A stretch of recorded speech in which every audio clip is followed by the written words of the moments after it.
以蓄势待发。大战拉开帷幕，代表联盟最强战力的美杜莎女王被对手围困。就在美杜莎深陷危机之际，萧炎及时赶到，越级迎战木兰三老，破两宗联手之势。然而，但因闭关疗伤的毒宗宗主突然驾临，局势再次反转。Di episode sebelumnya, setelah Xiaoyan kembali menuju wilayah benteng Gunung Hitam, ya meskipun 3 aliansi besar telah mundur, namun tetap saja pertahanan mereka masihlah sangatlah ketat. Lagi pula, siapa yang akan menjamin bahwa 3 aliansi besar tidak akan kembali untuk menyerang lagi? Oleh karena itu, suasana tegang pun masih terasa di tempat ini. Pada hari berikutnya, suasana di ruangan pertemuan benteng Gunung Hitam saat ini sudah ada Xiaoding dan yang lainnya di sana. Saya lalu menceritakan rencananya mengenai pergi ke perbatasan Kekaisaran Chongyun untuk membunuh Yan Laotian dan 3 tetua sekte Mulan. Xiaoding dan yang lainnya pun terkejut ketika mendengar itu. Dia lalu berkata, rencana itu pastilah sangatlah berisiko. Jika ini adalah sebuah jebakan yang mereka buat untuk kita, kemungkinan nasibmu dan Ratu Medusa akan sangat buruk.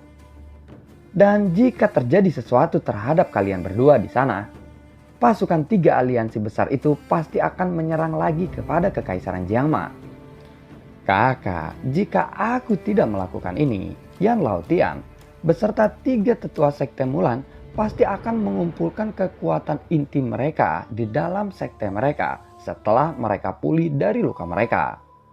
Bila itu terjadi, maka akan menjadi masalah yang sangat besar bagi kita. Kekuatan Dozong terlalu kuat bagi kita saat ini. Oleh karena itu, sekarang adalah saat yang tepat bagi kita untuk menghilangkan rumput yang mengganggu beserta akar-akarnya. Cobalah beritahu aku rencana apa yang tidak memiliki resiko. Tanya dari saya. Apakah kamu berpikir bahwa pemimpin sekte racun dapat dipercaya kali ini? Ya, aku rasa dia bisa dipercaya. Perang ini awalnya hanya sebuah kesalahpahaman saja. Dan jika aku berada di aliansian pada saat perang itu dimulai, mungkin peperangan ini tidak akan pernah terjadi. Baiklah kalau begitu, karena kamu bersikeras untuk melakukan itu, kami hanya bisa mengikuti apa yang kamu katakan saja. Dan pada hari di mana kamu akan bertindak, para ahli dari aliansian juga pasti akan ikut bergerak dan bersembunyi di sekitaran kota. Begitu ada perubahan yang tidak terduga terjadi, maka kami akan segera melakukan tindakan penyelamatan. Baiklah kalau begitu, sepertinya kita memang harus mengambil resiko ini demi keselamatan aliansian di masa depan. Setelah itu Ratu Medusa pun berkata kepada saya, ayolah, sekarang sudah waktunya untuk kita pergi. Aku sudah menunggu terlalu lama di sini, ucap dari Ratu Medusa. Mendengar itu, tubuh Xiaoyan pun langsung menegang. Dia lalu menoleh dengan susah payah ke arah belakang sambil berjalan menuju ke arah Ratu Medusa. Sementara itu, Hai Bodong dan juga Jialau kebetulan sedang berjalan menuju keluar aula saat Xiaoyan dan Ratu Medusa akan pergi dari sana. Wajah Xiaoyan sudah terlihat gembira saat melihat mereka berdua, yang kebetulan ada di sana pada saat keadaan getir seperti ini. Namun, ketika Xiaoyan akan membuka mulutnya untuk berbicara kepada Jialau dan juga Hai Bodong agar mereka bisa menemaninya menuju ras manusia ular, tiba-tiba sebelum itu terjadi, Ratu Medusa terlebih dahulu memberitahu mereka dengan berkata, Xiaoyan dan aku akan memiliki beberapa urusan penting yang harus ditangani. Kalian berdua tidak boleh ikut, ucap dari Ratu Medusa. Mereka pun tercengang mendengar itu. Mereka berdua segera saling memandang satu sama lainnya sebelum akhirnya tertawa terbahak-bahak. Setelah itu mereka memberikan isyarat kepada Xiaoyan agar dia bisa menjaga dirinya baik-baik di sana. Saat ini Xiaoyan pun hanya bisa pasrah saja untuk menerima nasibnya. Dia menggelengkan kepalanya, lalu dia menoleh kepada Ratu Medusa dan berkata, baiklah kalau begitu, ayo kita pergi sekarang. Aku juga ingin melihat apa yang akan dilakukan oleh para sesepuhmu kepadaku nantinya. Ratu Medusa pun sedikit tersenyum saat melihat sikap Xiaoyan yang sepertinya dia akan benar-benar ditelan oleh 10.000 ular. Singkat cerita, ketika mereka sampai di daerah di mana tempat ras suku ular berada, tempat itu telah dijaga ketat. Banyak penjaga dari suku ras manusia ular yang berjaga di sana. Namun, saat mereka melihat sosok Ratu Medusa, mereka pun segera membungkuk dan memberikan hormatnya kepadanya. Ratu Medusa segera melewati mereka. Kemudian mereka berhenti di sebuah tempat yang terlihat agak luas. Ratu Medusa segera melambaikan tangannya dan ada sebuah pintu yang langsung terbuka di sana. Lalu Ratu Medusa dan juga Xiaoyan pun segera memasuki pintu itu. Tapi pada saat Xiaoyan memasuki pintu itu, ada serangan mendadak yang ditujukan ke arah Xiaoyan. Wah, ledakan itu terjadi saat pukulan Xiaoyan beradu dengan serangan itu. Ada sosok yang muncul di depan Xiaoyan. Dia adalah seorang laki-laki dari ras manusia ular yang berbadan sedikit agak kekar. Dilihat dari penampilannya, dia terlihat sangatlah garang dan ada tato ular hitam besar di tangannya. "Siapa kamu?" tanya dari Xiaoyan. "Aku adalah Komandan Mubazi dari suku manusia ular." "Kamu pasti Xiaoyan, bukan?" jawab dari pria itu. "Aku tidak akan menahan diri lagi jika kamu menyerangku lagi." Kalau begitu bersiaplah," ucap dari Mubazi. Sudah cukup Mubazi. Aku perintahkan kamu agar berhenti menyerang. Dia adalah tamu ras manusia ular. Lalu kenapa kamu melakukan penyerangan tiba-tiba seperti itu kepadanya?" Mendengar Ratu Medusa memarahinya, Mubazi pun hanya bisa terdiam dan mengangguk saja. Xiaoyan dan Ratu Medusa pun segera melanjutkan langkahnya untuk bertemu dengan tetua ras manusia ular. "Ikuti aku," ucap dari Ratu Medusa kepada Xiaoyan. Xiaoyan pun segera mengikutinya. Beberapa saat kemudian mereka akhirnya sampai di sebuah bangunan bambu di dalam hutan bambu yang jauh di dalam hutan wilayah ras manusia ular. Ratu Medusa segera berhenti di depan bangunan yang terbuat dari bambu itu dan segera mengetuk pintunya. Kemudian terdengar sebuah suara tua dari dalam. "Masuklah." Ratu Medusa pun lalu melirik ke arah Xiaoyan sebelum memasuki bangunan itu. Sementara ini Xiaoyan masih berdiri di depan pintu karena hatinya merasa masih agak ragu. Dia merasakan ada 4 aura di dalam sana. Meskipun Xiaoyan bisa merasakan aura mereka memang tidak sekuat Ratu Medusa, tetap saja mereka tidak bisa diremehkan. Bagaimanapun, keempat aura ini sedikit lebih kuat jika dibandingkan dengan Jialau dan juga Hai Bodong. Dia lalu menggerakkan tubuhnya dan menghilangkan keraguan di hatinya. Walaupun dia masih merasa sedikit tegang, setelah itu Xiaoyan pun memasuki bangunan itu. Di dalam ruangan itu, ada 4 manusia ular tua yang segera muncul di depan Xiaoyan. Sementara Ratu Medusa segera menduduki platform yang tinggi yang ada di samping para tetua ras manusia ular itu.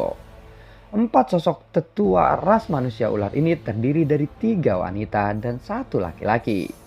Mereka segera mengamati api hijau giok yang menempel di tubuh Xiaoyan. "Apakah kamu adalah kepala aliansi yang?" "Xiaoyan," tanya dari salah satu dari mereka. "Ya, aku Xiaoyan, menyapa 4 tetua dari ras manusia ular." "Sungguh tidak terduga, kamu bisa mencapai kelas Dahuang di usia yang begitu muda. Sepertinya kamu memang seseorang yang diberkati dengan bakat yang sangat luar biasa. Aku adalah penetua pertama dari suku ras manusia ular. Dan ini adalah penetua kedua. Yang itu adalah penetua ketiga.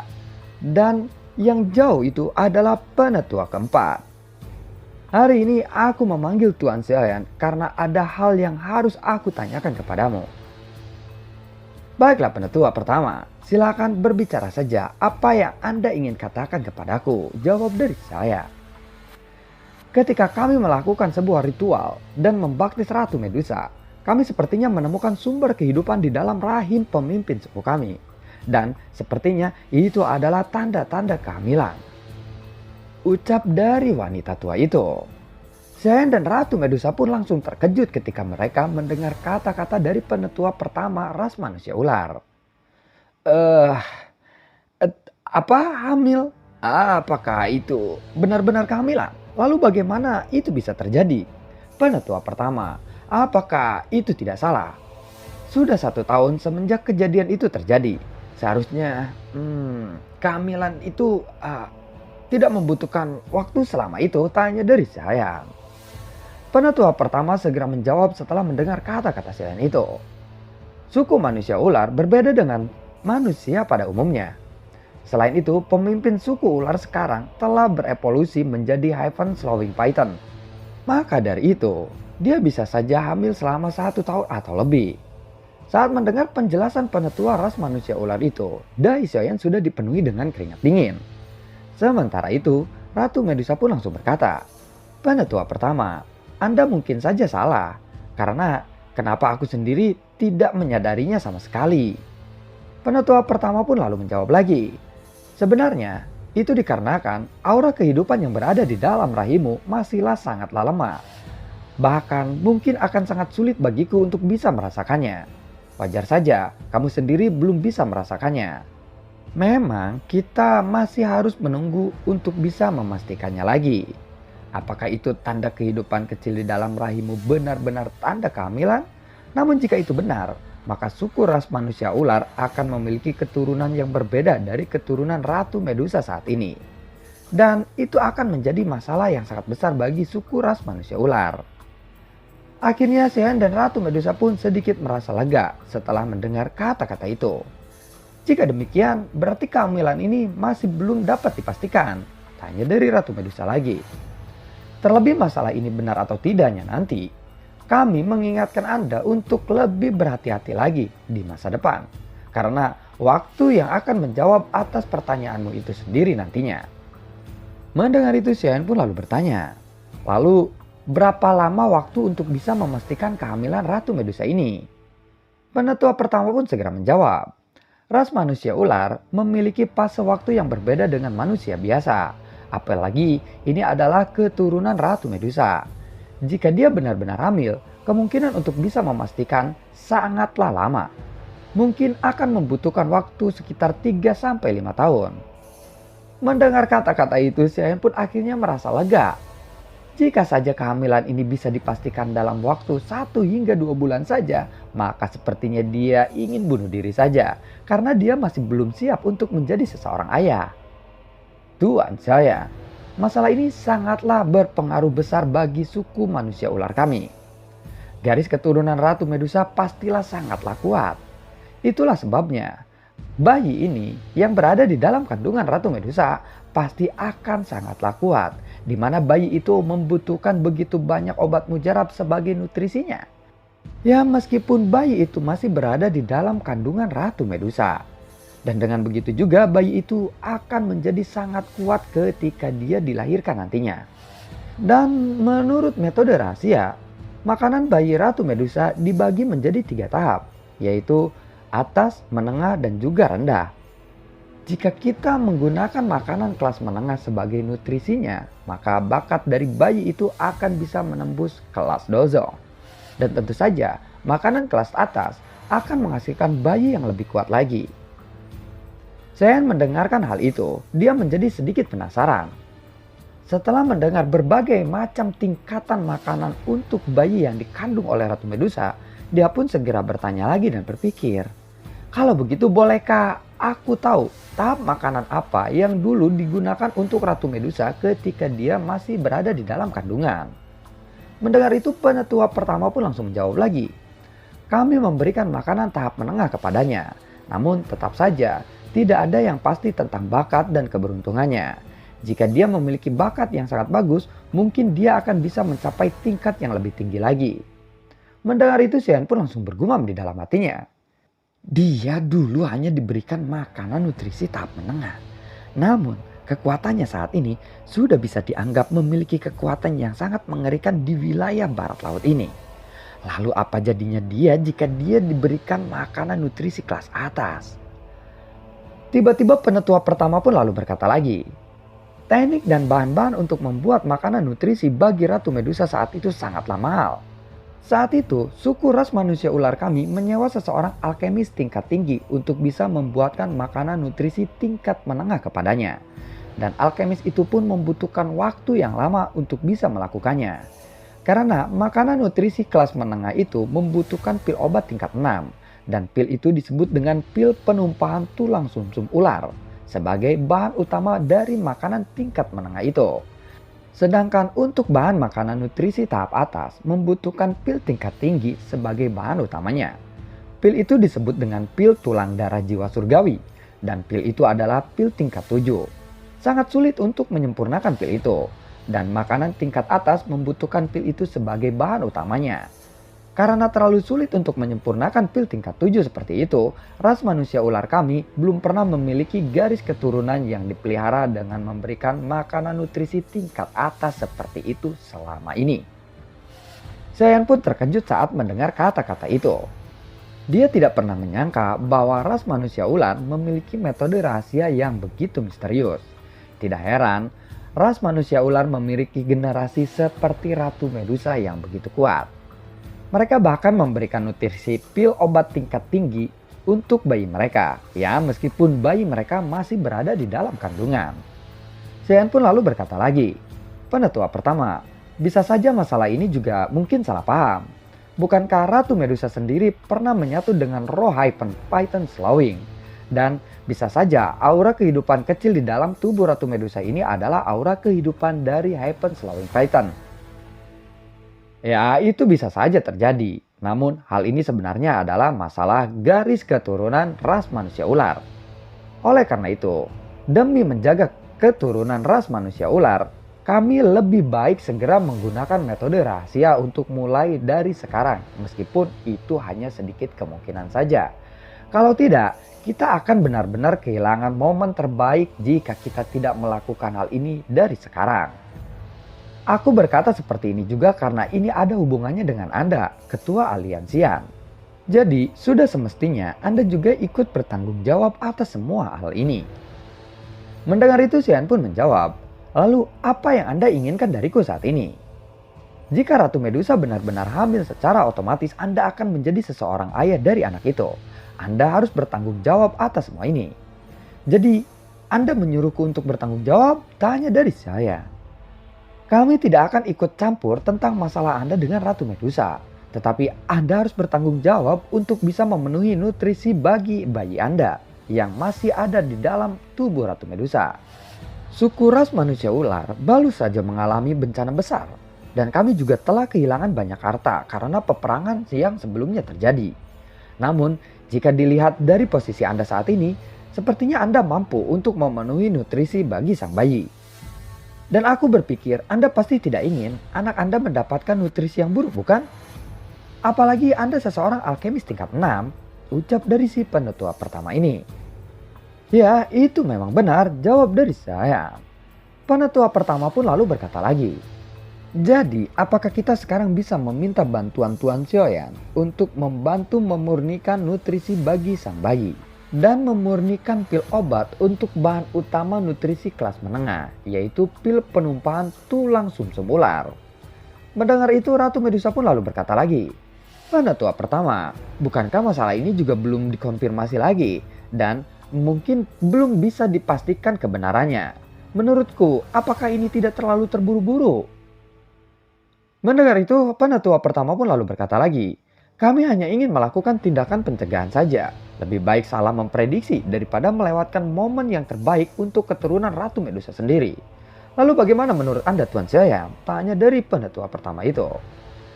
Pil penumpahan tulang sumsum ular mungkin adalah pil tingkat 6, tetapi levelnya masih terlalu rendah bagiku. Bagaimana jika aku membuatkan pil tulang darah jiwa surgawi saja? Dan bagaimana menurut Anda semua para tetua ras manusia ular? Ucap dari Sioyan. Tentu saja. Itu tidaklah menjadi masalah jika Anda ingin memilih untuk memurnikan pil tulang darah jiwa surgawi. Aku akan memberikan resep obatnya nanti kepada Anda. Tapi aku ingatkan sekali lagi sebelumnya. Pil ini adalah pil obat tingkat 7 dan sangat sulit untuk dimurnikan. Apalagi resikonya terlalu besar. Memang benar, dengan kemampuan alkemisku saat ini yang ingin menyempurnakan pil tulang darah jiwa surgawi, mungkin akan memiliki tingkat kegagalan yang sangat tinggi. Tetapi aku rasa jika aku diberikan waktu yang cukup, aku pasti akan berhasil untuk memurnikannya. Dan aku akan menjamin itu, jawab dari saya. Saat ini, energi kehidupan di dalam tubuh Ratu Medusa sangatlah lemah. Dan itu dikarenakan energi kehidupan itu baru saja terbentuk.